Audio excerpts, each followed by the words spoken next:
Shalom.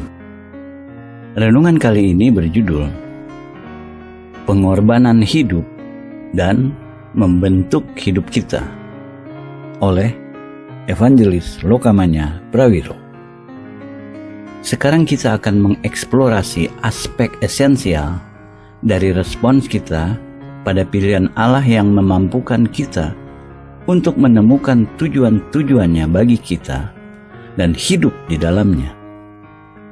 Untuk melakukan ini, kita akan mempelajari 6 ayat pertama dari Roma 12. Ayat 1 mengandung kata, karena itu. Ingat, ketika kita menemukan kata karena itu dalam Alkitab, penting untuk mengetahui untuk apa karena itu ditulis. Karena berhubungan dengan sesuatu sebelumnya. Untuk benar-benar mengerti kata karena itu, kita perlu mengerti progresi kitab Roma. Struktur kitab Roma diringkas dalam cara berikut. Pasal 1-8 adalah dasar doktrin Kristen, mengungkapkan sistematik intelektual kebenaran-kebenaran fondasional Injil Yesus Kristus. Pasal 9-11 adalah eksposisi topik panjang dengan fokus pada cara-cara Allah berurusan dengan Israel, termasuk penjelasan kenapa pada suatu waktu Israel disisihkan dan pernyataan bagaimana Israel akan direkonsiliasi kembali dengan Allah pada waktunya. Luar biasa Israel disisihkan untuk sementara, sehingga Paulus menganggapnya perlu menulis 3 pasal kitab Roma untuk menjelaskan situasinya. Pasal 12-16 secara esensial mengandung kerja praktis kebenaran-kebenaran fondasional yang meliput pasal-pasal sebelumnya untuk menolong kita mengaplikasikan kebenaran-kebenaran ini dalam pengalaman-pengalaman dan hidup kita sehari-hari. Itu sebabnya ayat 1 pasal 12 dimulai dengan kata karena itu, dalam terang semua yang dikatakan dalam pasal 1-11. Dalam Roma 12 ayat 1-6, seolah-olah Allah berkata pada kita, ini respons yang Ia harapkan kita lakukan. Karena itu, saudara-saudara, demi kemurahan Allah, aku menasihatkan kamu, supaya kamu mempersembahkan tubuhmu sebagai persembahan yang hidup, yang kudus, dan yang berkenan kepada Allah. Itu adalah ibadahmu yang sejati. Janganlah kamu menjadi serupa dengan dunia ini, tetapi berubahlah oleh pembaharuan budimu, sehingga kamu dapat membedakan manakah kehendak Allah, apa yang baik, yang berkenan kepada Allah, dan yang sempurna. Berdasarkan kasih karunia yang dianugerahkan kepadaku, aku berkata kepada setiap orang di antara kamu, janganlah kamu memikirkan hal-hal yang lebih tinggi daripada yang patut kamu pikirkan. Tetapi hendaklah kamu berpikir begitu rupa, sehingga kamu menguasai diri menurut ukuran iman yang dikaruniakan Allah kepada kamu masing-masing. Sebab sama seperti pada satu tubuh kita mempunyai banyak anggota, tetapi tidak semua anggota itu mempunyai tugas yang sama, demikian juga kita, walaupun banyak, adalah satu tubuh di dalam Kristus, tetapi kita masing-masing adalah anggota yang seorang terhadap yang lain. Demikianlah kita mempunyai karunia yang berlain-lainan menurut kasih karunia yang dianugerahkan kepada kita. Jika karunia itu adalah untuk bernubuat, baiklah kita melakukannya sesuai dengan iman kita. Paulus membuka banyak langkah-langkah logis berturut-turut dalam ayat-ayat di atas. Dalam Roma 12 ayat 1, apa langkah pertama yang Allah harapkan? Agar kita menyerahkan tubuh kita padanya. Sebagian besar orang mencoba dengan cara spiritual, namun Allah mulai dengan cara fisikal. Ia berkata, aku menginginkan tubuhmu plus semua yang dikandung. Aku menginginkan seluruh dirimu, roh, jiwa, dan tubuh. Beri aku bejana, aku akan memiliki isinya juga. Sebagai tambahan, Allah berkata, Aku ingin tubuhmu diletakkan di mezbah sebagai persembahan yang hidup. Arah dari Allah ini kontras dengan instruksi-instruksi mengenai korban-korban perjanjian lama, di mana binatang-binatang dibunuh dan diletakkan di atas mezbah. Allah mengatakan pada kita, "Aku ingin engkau meletakkan tubuhmu di mezbahku, seperti korban-korban binatang diletakkan di mezbah di bawah perjanjian lama. Dan aku ingin tubuhmu dipresentasikan padaku sama seperti cara domba, lembu, dan binatang-binatang lainnya dipresentasikan di atas mezbah, dengan pengecualian, aku tidak ingin tubuhmu yang mati. Aku ingin tubuhmu yang hidup." Itu satu-satunya perbedaan. Ketika Paulus berkata, kita menyerahkan tubuh kita sebagai persembahan yang hidup, berkenan pada Allah, ia menambahkan, itulah ibadahmu yang sejati. Allah menuntut tubuhmu, rohmu, pikiranmu, talentamu, semua dirimu, dan semua yang engkau miliki. Bagaimana respons kita? Kita harus meletakkan semuanya di atas mezbah. Untuk pengertian tambahan mengenai mezbah, mari pelajari ilustrasi indah dalam Matius 23. Dalam nas ini, Yesus menegur pemimpin-pemimpin agamawi Yahudi karena interpretasi bodoh kitab suci mereka. Sebagai contoh, mereka berkata, jika kita mengumpat di dekat mezbah dalam bait, tidak jadi masalah. Kita tidak harus memegang sumpah itu. Namun jika kita mengumpat di dekat korban yang diletakkan di mezbah, maka kita terikat untuk memegang sumpah kita. Yesus menegur mereka dengan mengatakan, "Hai kamu orang-orang buta, apakah yang lebih penting? Persembahan atau mezbah yang menguduskan persembahan itu?" Matius 23 ayat 19. Tolong dicatat, bukan persembahan yang memberi nilai pada mezbah. Sebaliknya, mezbah yang memberi nilai pada persembahan. Persembahan tidak menguduskan mezbah. Mezbah yang menguduskan persembahan yang diletakkan di atasnya. Karena itu, ketika kita meletakkan tubuh kita di atas mezbah Allah, mezbah menguduskannya. Selama kita tetap di atas mezbah, kita dikuduskan oleh mezbah. Namun tolong perhatikan, jika kita mengambil tubuh kita dari mezbah, memutuskan untuk hidup dengan cara kita sendiri, melakukan urusan kita sendiri, dan menyenangkan diri kita sendiri, kita memutus kontak dengan mezbah. Kita kehilangan pengudusan kita, karena mezbah yang menguduskan persembahan yang tetap di atasnya. Kita harus bersyukur pada Allah bahwa Ia bersedia menerima kita. Kita tidak melakukan kebaikan untuk Allah dengan mempersembahkan hidup kita padanya. Allah yang melakukan kebaikan dengan menerima hidup kita. Dan Ia menerimanya bukan berdasarkan siapa kita, namun berdasarkan mezbah di mana di atasnya hidup kita dipersembahkan, yang adalah Yesus Kristus, dan Dia disalibkan.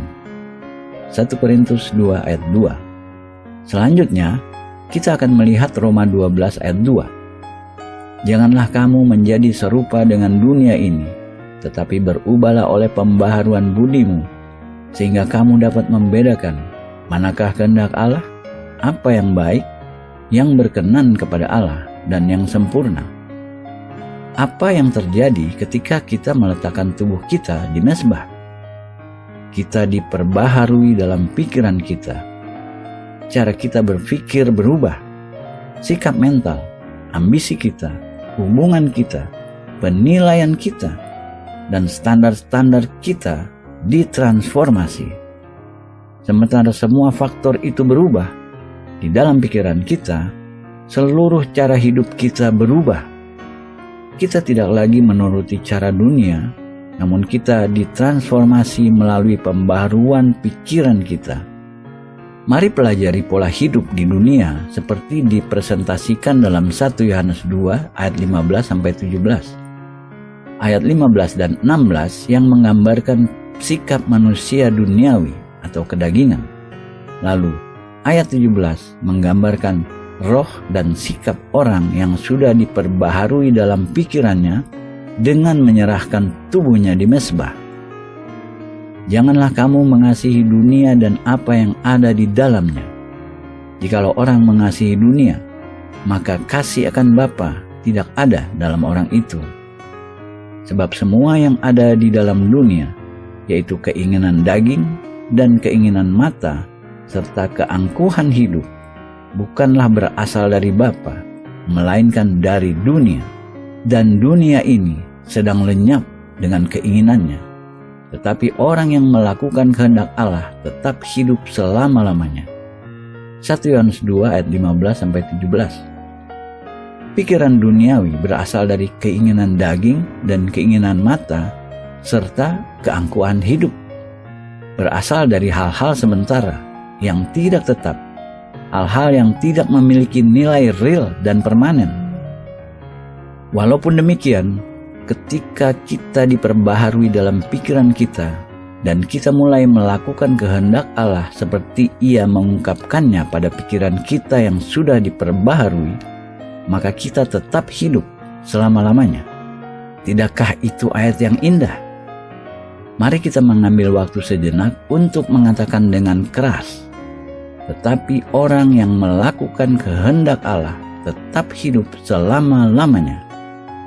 Ketika kita melakukan kehendak Allah, kita tidak bisa tenggelam, kita tidak bisa dilawan, kita tidak bisa dihancurkan. Tidak ada yang bisa melawan kita ketika kita melakukan kehendak Allah. Betapa pentingnya ini, menemukan kehendak Allah dan melakukannya. Bagaimana kita bisa menemukan kehendak Allah? Jawabannya, persembahkan tubuh kita sebagai persembahan yang hidup, yang kudus, dan yang berkenan kepada Allah. Ketika kita mempersembahkan tubuh kita, pikiran kita diperbaharui. Maka ketika pikiran kita diperbaharui, kita bisa menemukan kehendak Allah.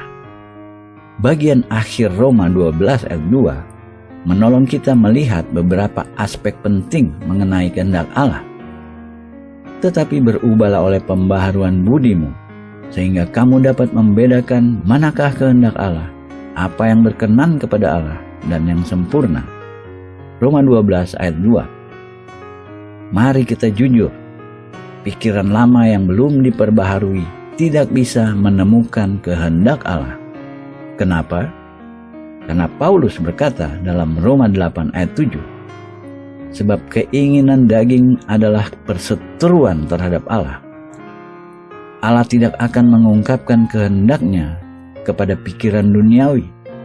Namun ketika pikiran kita sudah diperbaharui, kita mulai menemukan dalam pengalaman kita apa kehendak Allah untuk hidup kita. Kita menemukan kehendak Allah dalam 3 fase ke atas. Pertama, kehendak baik. Kedua, kehendak yang dapat diterima. Dan ketiga, kehendak sempurna Allah. Ketika kita masuk ke dalam garis sempurna kehendak Allah, setiap detail dalam hidup kita disediakan dengan lengkap. Tidak ada detail sekecil apapun yang dikurangi dalam kehendak sempurna Allah. Meski demikian, dibutuhkan perubahan pikiran kita untuk menemukan kehendak Allah. Dan sementara kita pindah ke dalam kehendak Allah, kita tidak langsung masuk ke dalam kehendak sempurnanya. Pertama, kehendak baik, lalu kehendak yang dapat diterima, namun dalam pemenuhannya, kehendak sempurna Allah. Roma 12 ayat 3 memberi kita langkah selanjutnya setelah kita sudah menemukan kehendak Allah.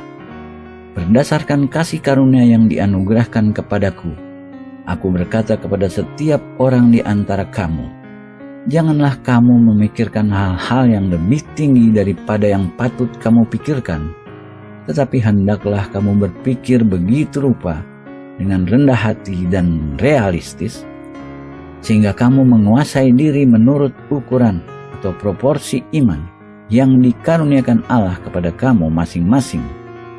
Allah sudah memberi kita ukuran iman yang diperlukan untuk melakukan kehendak-Nya. Camkan di pikiran bahwa Allah tidak memberi kita ukuran iman yang diperlukan untuk melakukan sesuatu selain daripada kehendak-Nya untuk kita. Seperti kita akan menemukan kehendak Allah, ada keseimbangan antara kehendak Allah dan iman kita. Jika seseorang selalu bergulat dalam iman sebagai upaya untuk mencapai sesuatu, hampir pasti itu bukti orang tersebut belum hidup dalam kehendak Allah.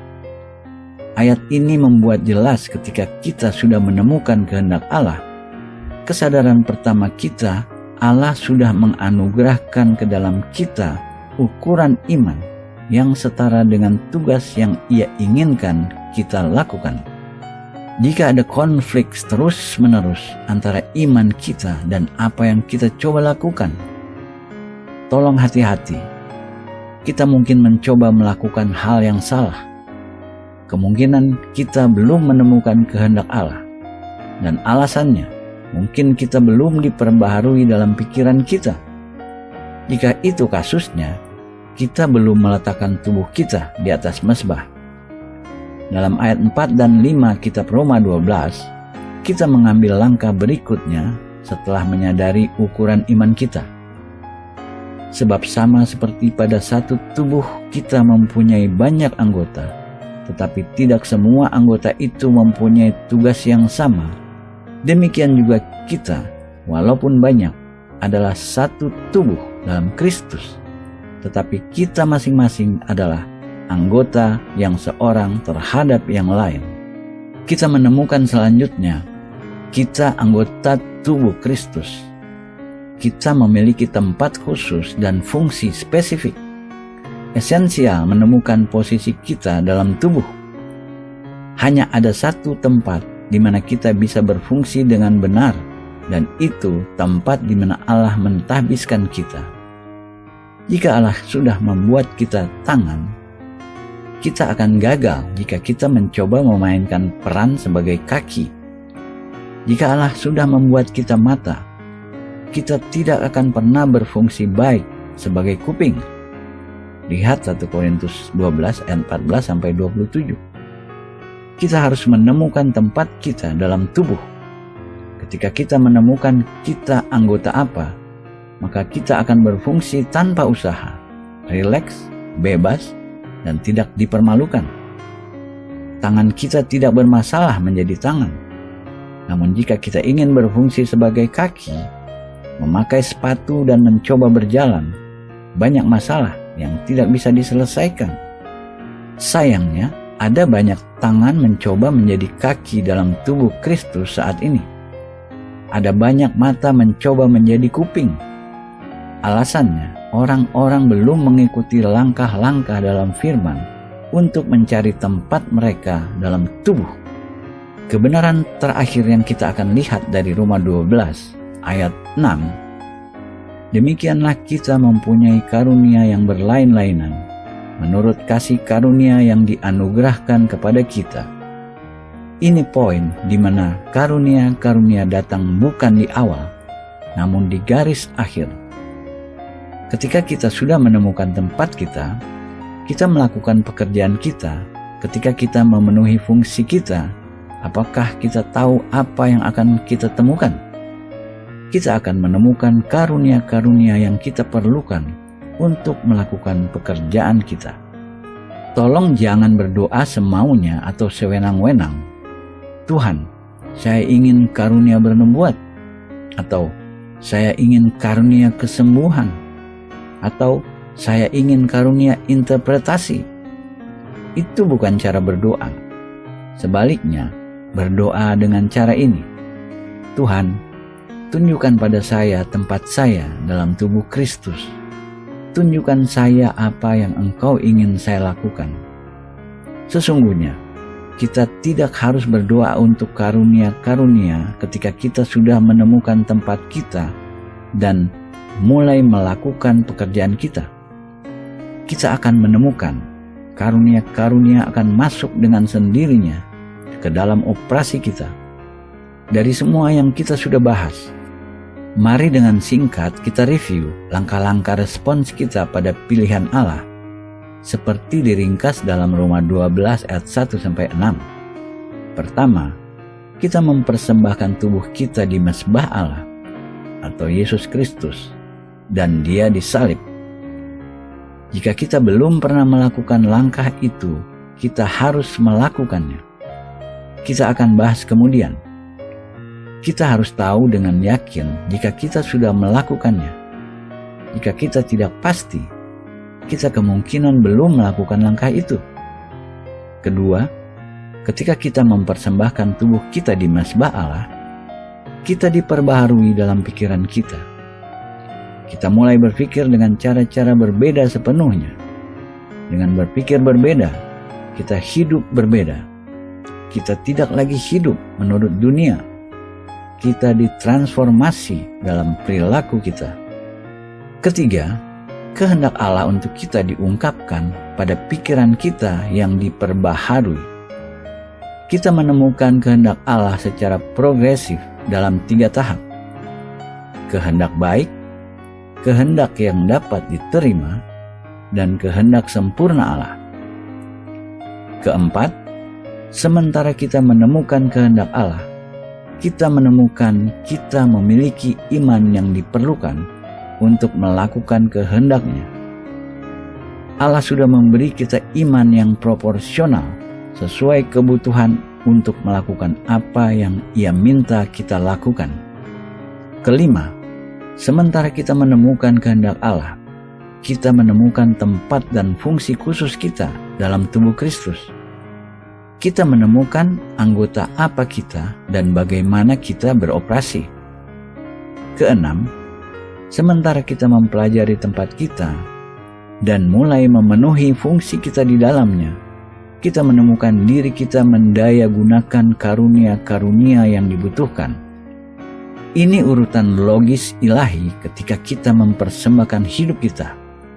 Respons benar kita kepada pilihan Allah. Lagi, Yesus berkata, "Bukan kamu yang memilih aku, tetapi akulah yang memilih kamu." Yohanes 15 ayat 16. Ketika kita menyadari Allah sudah memilih kita, maka kita akan membuat respons yang kita sudah bahas.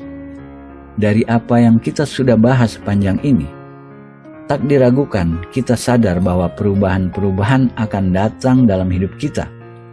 Sementara kehendak Allah secara progresif diungkapkan pada kita, kita akan membentuk seluruh hidup dan perilaku kita secara progresif untuk memenuhinya. Ini arah jelas menuju tujuan tertinggi hidup kita.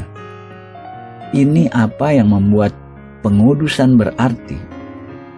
Untuk mencapai transformasi ini, di mana kita mulai memenuhi tujuan kita dan mengambil bagian kodrat ilahi, kita perlu seperti atlet dalam latihan.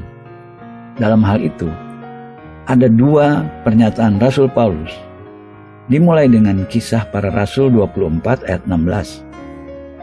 Sebab itu, aku senantiasa berusaha untuk hidup dengan hati nurani yang murni di hadapan Allah dan manusia. Mendapatkan dan mempertahankan keadaan yang Paulus gambarkan mensyaratkan latihan spiritual seperti ia nyatakan dalam kata-kata pembukaan ayat ini. Disyaratkan aplikasi.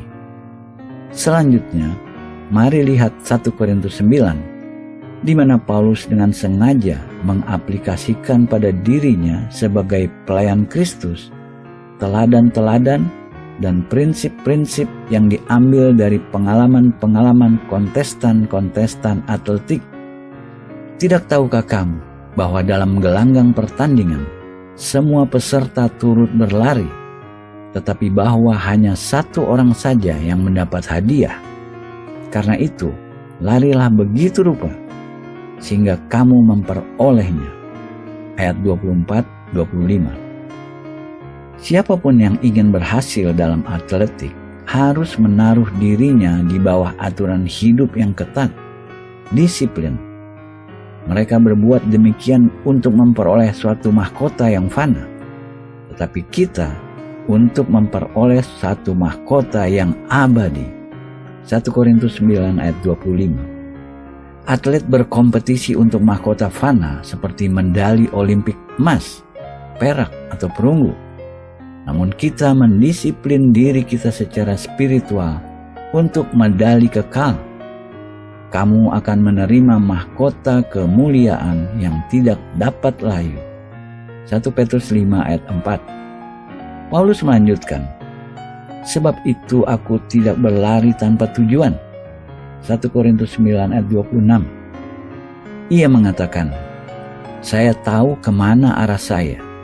Saya tidak mengeluyur dari sisi ke sisi jalur. Saya tidak berkeliaran dari jalur ke jalur. Saya punya tanda dan saya bergerak ke arah itu. Aku bukan petinju yang sembarangan saja memukul. Ayat 26. Dengan kata lain, ketika saya menghadapi setan dan kekuatan-kekuatannya, saya menyasar pukulan-pukulan paling menyakitkan. Saya tidak hanya menyerang liar dengan tinju saya dan berharap satu pukulan akan mendarat pada mereka, tetapi aku melatih tubuhku untuk menguasainya seluruhnya, supaya sesudah memberitakan Injil kepada orang lain, jangan aku sendiri ditolak. Ayat 27. Perhatikan penekanan Paulus pada tubuh. Kita tidak boleh memandang rendah dan menganggap kecil tubuh fisikal kita. Tubuh kita bejana roh kita dan pikiran kita, tempat tinggal atau bait Roh Kudus. Lihat 1 Korintus 3 ayat 16, pasal 6 ayat 19. Kita memiliki kewajiban menjaga bait itu sebaik mungkin. Kita berkewajiban menjaganya kudus, tidak mencemarkannya dengan kebiasaan-kebiasaan najis. Kita tidak boleh memanjakan diri dengan kerakusan atau praktik lain yang merusak dan melemahkan bait Allah. Paulus berkata, saya memperlakukan tubuh saya seperti atlet memperlakukan tubuhnya. Saya menjaganya tetap terkendali. Saya tidak membiarkannya mendikte saya.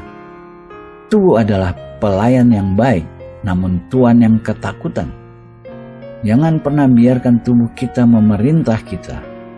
Kuasai tubuh kita. Mari lihat lebih dekat pada pola atlet yang mempersiapkan dirinya untuk sukses dalam kontes. Tujuannya untuk loncat lebih tinggi, berenang lebih cepat, lari lebih cepat, atau melakukan apapun lainnya untuk ia capai. Bagaimana ia melakukan itu? Ia mengaplikasi dirinya dengan dua cara, latihan dan disiplin. Kita perlu mengenal ini sebagai bagian-bagian esensial kehidupan Kristen juga. Seorang atlet menolak semua yang menghalangi pencapaian sasaran khususnya. Ia mengkultivasi semua yang menolongnya. Satu problem dengan gerakan Pentakosta, orang-orang menjadi begitu bergairah dengan karunia-karunia roh, sehingga mereka tidak lagi memperhatikan perlunya buah roh dan disiplin spiritual. Karena karunia-karunia bukan pengganti buah. Yesus berkata, dari buahnya lah kamu mengenal mereka. Matius 7 ayat 16. Bukan melalui karunia-karunia mereka. Yesus menegur orang-orang yang melanggar hukum namun menjalankan karunia-karunia spiritual. Lihat ayat 21 sampai 23. Ada orang-orang di dunia ini seperti itu hari ini. Mereka melakukan pelanggaran hukum. Mereka membuat peraturan-peraturan mereka sendiri. Mereka membuat standar-standar mereka sendiri. Mereka tidak tunduk pada siapapun. Dan bersamaan dengan itu, mereka mempraktikkan karunia-karunia spiritual. Ini dimungkinkan karena ketika Allah memberi karunia, Ia tidak pernah menariknya. Karunia-karunia bukan pinjaman bersyarat. Karunia diberikan cuma-cuma dan kita bertanggung jawab atas penggunaannya. Kita bisa melakukan satu dari tiga hal. Pertama, kita bisa menggunakannya dengan benar. Kedua, kita bisa gagal menggunakannya. dan karenanya kehilangannya. Atau ketiga, kita bisa menyalahgunakannya. Namun karunia-karunia tersebut tetap milik kita, dan kita bertanggung jawab kepada Allah untuk apa yang kita lakukan dengannya. Kembali ke awal pengudusan, kita melihat ketika kita menyiapkan diri kita untuk melakukan kehendak Allah, kita meletakkan tubuh kita di mezbah. Ketika kita meletakkan diri kita di sana sebagai persembahan hidup, pikiran kita diperbaharui dan kita menemukan kehendak Allah. Untuk tujuan apa? Untuk mengungkapkan dan memuliakan Tuhan Yesus Kristus, satu yang memilih kita, satu yang menguduskan kita, satu yang mengutus kita. Apakah kita mau mengungkapkan Yesus? Apakah kita mau memuliakannya? Kita bisa mencapai itu hanya dengan cara seperti Yesus mengungkapkan dan memuliakan Bapa.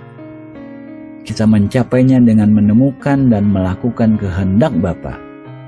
Saat ini, tantangan kita jelas. Apakah kita bersedia menyerahkan tubuh kita sebagai persembahan yang hidup? Jika kita bersedia, langkah terbaik untuk menerima tantangan itu adalah membuat komitmen pada Tuhan dalam doa. Berikut adalah doa yang kita bisa sampaikan pada Allah Bapa. Bapa, saya datang kepadamu dalam nama Yesus, dan saya menyerahkan diri saya kepadamu. Saya meletakkan diri saya sebagai persembahan yang hidup di mezbahmu. Saya mendeklarasi bahwa Engkau kudus dan tidak ada yang seperti Engkau di dalam seluruh alam semesta. Engkau Allah yang kudus, dan saya bersimpuh di hadapan-Mu, mengakui kebenaran dan kekudusan absolut-Mu dan hak absolut-Mu atas hidup saya. Bapa, karena Engkau kudus, Engkau juga memerintahkan umat-Mu menjadi kudus. Saya mengakui bahwa saya tidak bisa hidup dalam kekudusan dengan kekuatan saya sendiri. Bahkan usaha-usaha dan perbuatan-perbuatan saya yang terbaik tidak memenuhi syarat. Maka saya menyerahkan diri saya seluruhnya kepada belas kasih dan kasih karunia-Mu. Tolong saya, Bapa, untuk hidup dalam kekudusan dan ketaatan kepadamu, seperti yang dilakukan anak kudus-Mu, Yesus Kristus. Beri saya kekuatan melalui Roh Kudus-Mu untuk hidup menyenangkan hati-Mu. Saya berkomitmen untuk menyerahkan seluruh hidup saya sekarang kepadamu Bapa. Dalam nama Yesus Kristus. Amin. Dengan berdoa-doa itu, kita sudah mengambil langkah yang sangat penting dalam mengikuti Tuhan sepenuhnya dalam kekudusan hidup. Secara berkala, kita perlu berdoa doa ini lagi, karena akan datang masa-masa ketika kita akan meleset dari sasaran dan gagal.